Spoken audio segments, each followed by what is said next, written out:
तो ईरान और अमेरिका में लड़ाई एक बार फिर से शुरू हो सकती है। नमस्कार, मैं हूं नीलू। तो डोनाल्ड ट्रंप ईरान के साथ हो रही बातचीत से बेहद निराश हैं। और दूसरी आज की बड़ी खबर ये कि यूएई भी वो देश था अरब का जिसने ईरान पर हमला किया। जी हां, ये बड़ा खुलासा हुआ है। इन दोनों खबरों पर विस्तार से बातचीत करेंगे, लेकिन पहले बात फ्रस्ट्रेटेड ट्रंप की कि अब वो बातचीत को लेकर बेहद फ्रस्ट्रेटेड है।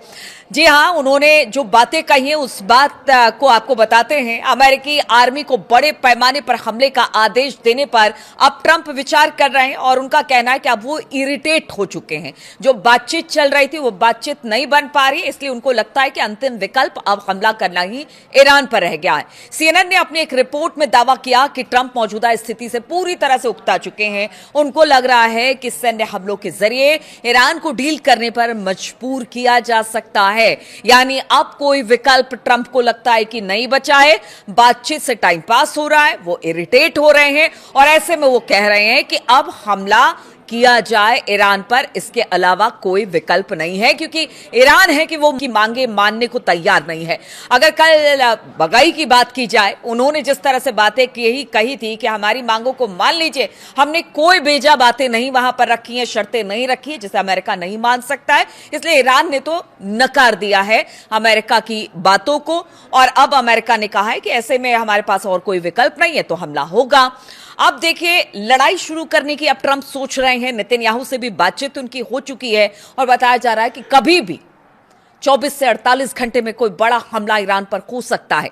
सीएनएन ने बताया कि देखिए, अमेरिकी राष्ट्रपति डोनाल्ड ट्रंप युद्ध खत्म करने के लिए ईरान से बातचीत के तरीके से लगातार निराश हो रहे हैं और अब वो बड़े पैमाने पर सैन्य अभियान शुरू करने वाले हैं और इस पर गंभीरता से विचार हो रहा है। स्ट्रेट ऑफ हॉर्मुज के अगर बात की जाए तो लगातार बंद रहने और ईरानी नेतृत्व के भीतर मतभेदों को लेकर डोनाल्ड अब अधीर हो रहे हैं। ऐसे भी डोनाल्ड ट्रंप अधीर ही है, वो अपनी बातों को लगातार पलटते रहते हैं।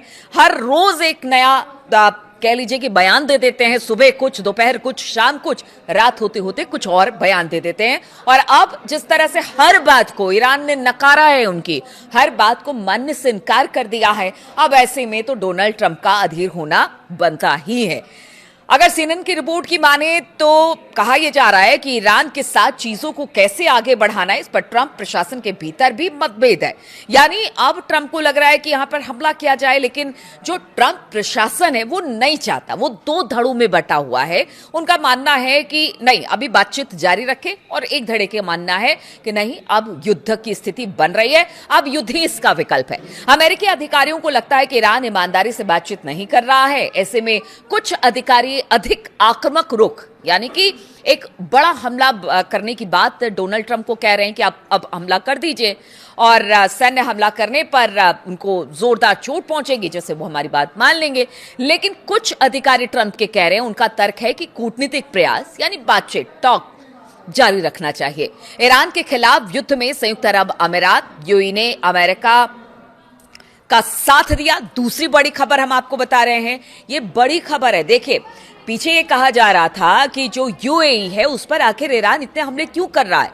जितने हमले वो इजराइल पर नहीं कर रहा, जितने हमले वो अमेरिका के सैन्य ठिकानों पर नहीं कर रहा, उससे ज्यादा हमले यूएई पर आखिर क्यों ईरान कर रहा है।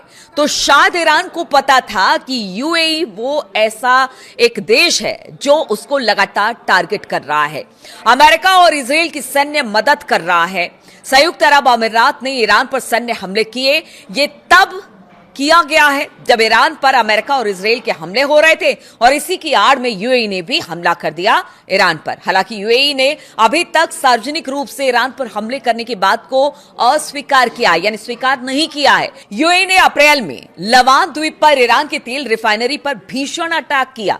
अमेरिकी अखबार वॉल स्ट्रीट जर्नल ने अपनी एक रिपोर्ट में इस बात का खुलासा किया है।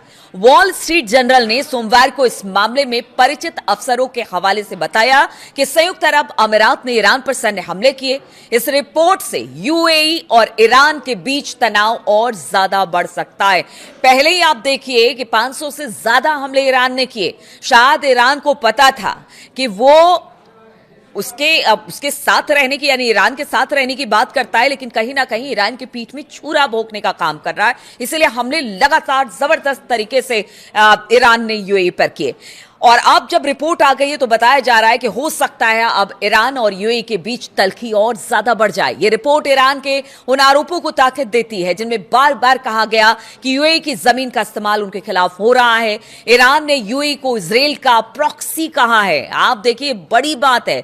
ईरान ने अब कह दिया है कि देखिए, अरब मुल्क बाकी तो जो है लेकिन जो यूएई है ना, वो प्रॉक्सी है इजराइल का।